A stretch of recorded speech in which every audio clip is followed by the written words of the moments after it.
Hello everyone, welcome to another mini blog and surprise. हम आ गए हैं अगेन पहाड़ी वादियों में और हम बिल्कुल भी दूर नहीं रह सकते। तो मैं पूरी कहानी स्टार्टिंग से सुनाती हूँ आपको। अभी बज रहे थे रात के 1 और हमको रेडी होना था रात के 3 बजे तक, क्योंकि हमारी बस जो है 3 बजे निकलने ही वाली थी। और हम लोग जा रहे थे नीलकंठ महादेव के दर्शन करने, वो भी सावन के महीने में। तो मैं फटाफट से रेडी होके और मैं नहा धो के और उसके बाद पूजा करके सब रेडी। और मेरा फेस देख सकते हो क्योंकि नींद भी पूरी नहीं हुई है। और अब बजने वाले थे 2। तो चेरी को भी उठा लिया था, उसके पापा को भी उठा लिया था। अब हम लोग जाने वाले थे बस में। और बस में देखो चेरी तो खुशी के मारे फूले नहीं समा रही थी, क्योंकि इतनी खुशी हो रही थी उसे जाने की। एक बार में उड़ गई। So Cherry super duper excited for her long trip, और वो भी बस में। अभी भी उजाला नहीं हुआ था क्योंकि अभी 3:30 ही हो रहे थे। और अब देख सकते हो झंडा चौक कितना सन्नाटा हो रखा है यहाँ पे, जो कि नहीं होता है आमतौर पे। और अब हम आ गए हैं सिद्धबली बाबा के पास और रात में व्यू कुछ इस तरीके का दिखाई देता है सिद्धबली में। हम जाने वाले थे ऋषिकेश दुकट्टा होते हुए मापगढ़ वाले रास्ते से, जो कि मोर कन्वीनियंट रहेगा हम लोगों के लिए टाइम पे पहुंचने के लिए और ट्रैफिक से बचने के लिए, क्योंकि आजकल सावन चल रहा है और सावन में कांवड़ियों का ट्रैफिक बहुत ज़्यादा हो जाता है। यहाँ पे सभी लेडीज़ों के कीर्तन भजन शुरू हो गए थे और बहुत ही ज़्यादा अच्छा लग रहा था, बहुत ही ज़्यादा रिफ्रेशिंग था, क्योंकि हल्की हल्की बारिश में और पहाड़ी वेदर बहुत ही अच्छा हो जाता है। अब धीरे धीरे सुबह होने वाली थी और हम पहुँच भी गए थे नीलकंठ महादेव के रास्ते पर। यहाँ का व्यू कुछ इस तरीके से है यार, सारे बादल ना पहाड़ों के ऊपर आ चुके हैं और बहुत ही ज़्यादा मेस्मराइजिंग था। ये रही हमारी बस और ये रही हमारी चेरी भैया जो कि स्टार्ट करने वाले थे। तो हम लोग तो सभी से पहले ही चल पड़े थे रास्ते पर, क्योंकि हमें जाना था बहुत लंबे रूट पे।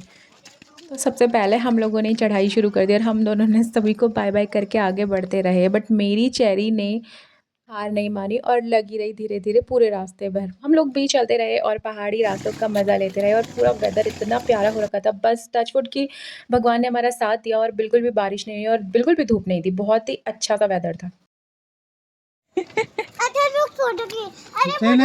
अथर तेरा कब कब से वेट कर रही थी। बुढ़ा दादा हमने थोड़ा किया रेस्ट और इसने हमारी बहुत सारी पिक्स ली। और अब ये दोनों भाई बहन चल पड़े हैं फिर से अच्छा एनर्जी देख के अभी धूप पे। वहां जाना है, देख रहे हैं। Hello cherry.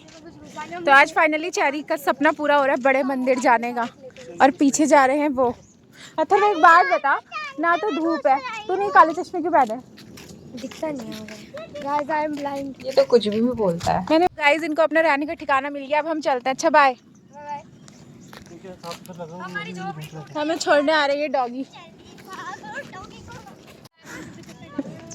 गाइस मेरा घर बाहर में, मेरा घर था वो भी टूट गया।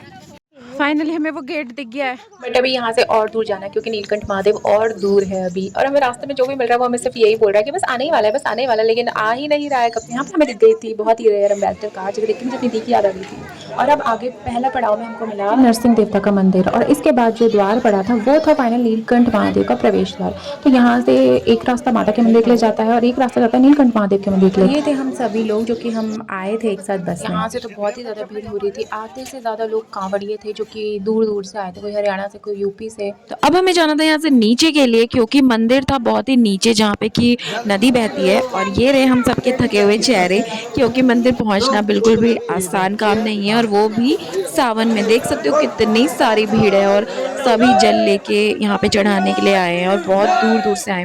तो अब फाइनली हमको मंदिर थोड़ा थोड़ा दिखने लग गया था, बट बहुत ही ज़्यादा भीड़ थी यहाँ पे। और भीड़ को पछाड़ के हम फाइनली मंदिर पहुँच गए, जो कि बहुत ही ज़्यादा रिलैक्सिंग था। लेकिन दर्शन ऐसे हुए कि बिल्कुल पलक झपकते ही हमें पता ही नहीं चला कि हम कहाँ से कहाँ पहुँच गए। तो ठीक मेरे पीछे जो मंदिर दिखाई दे रहा है वो है नीलकंठ महादेव का मंदिर। शेरी अपना टीका देख के बहुत ही ज़्यादा खुश हो रही है, क्योंकि बहुत ही प्यारा लग रहा है उसका टीका।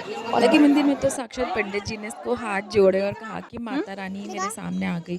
और अब थी फाइनली बारी वापस जाने की, और चेरी को लग गई थी प्यास यार, सच्ची में बहुत ज़्यादा डिहाइड्रेशन भी हो रहा था साथ साथ, क्योंकि हम बहुत देर से चलने पे लगे थे और चेरी हमारे साथ चलने पे लगी थी। और ये उसका पहला टाइम था, तो यार थोड़ा बहुत। और इतना चटकारे ले रही थी इस सिकंजी को पीते हुए वो मज़े से।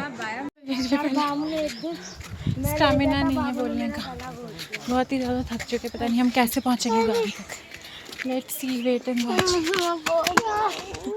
मंदिर जाते समय इतनी भीड़ थी कि सभी लोग इधर उधर हो गए थे। और अब जाके मिले हैं एक जगह पे सारे के सारे लोग। अब फाइनली हम अपनी बस तक पहुंचने ही वाले हैं, बस कुछ ही देर के बाद। और ये रही हमारी बस। तो फिर यहाँ पे हम सब लोगों ने बैठ के किया लंच, और वो था कढ़ी चावल, और बहुत ही प्यारा सुंदर व्यू आ रहा था यहाँ पे। तो यार बहुत ही ज़्यादा अच्छा लग रहा था। सभी ने अपना लंच किया और हल्की हल्की बारिश होने वाली थी, तो इसलिए फटाफट से हम लोग रैप अप करके और चल पड़े अपने रास्ते पे। बट इतना प्यारा व्यू हो और हम फ़ोटो क्लिक ना करें ऐसा हो ही नहीं सकता। तो हमने बहुत सारी फ़ोटो क्लिक करी और बहुत सारी वीडियोस बनाई और फिर हम चल पड़े घर को। अब खा पी के तो मेरी चेरी को नींद आनी थी और वो प्यार से मेरे पास गोदी में आके सो गई। और विंडो सीट पे मज़ा ही कुछ और होता है बैठने का। तो होप सो आपको आज का मिनी व्लॉग पसंद आया होगा। सो कैसी लगी मेरी video? Thanks for watching. To like, subscribe and share. And Har Har Mahadev, जय नीलकंठ महादेव। Bye bye.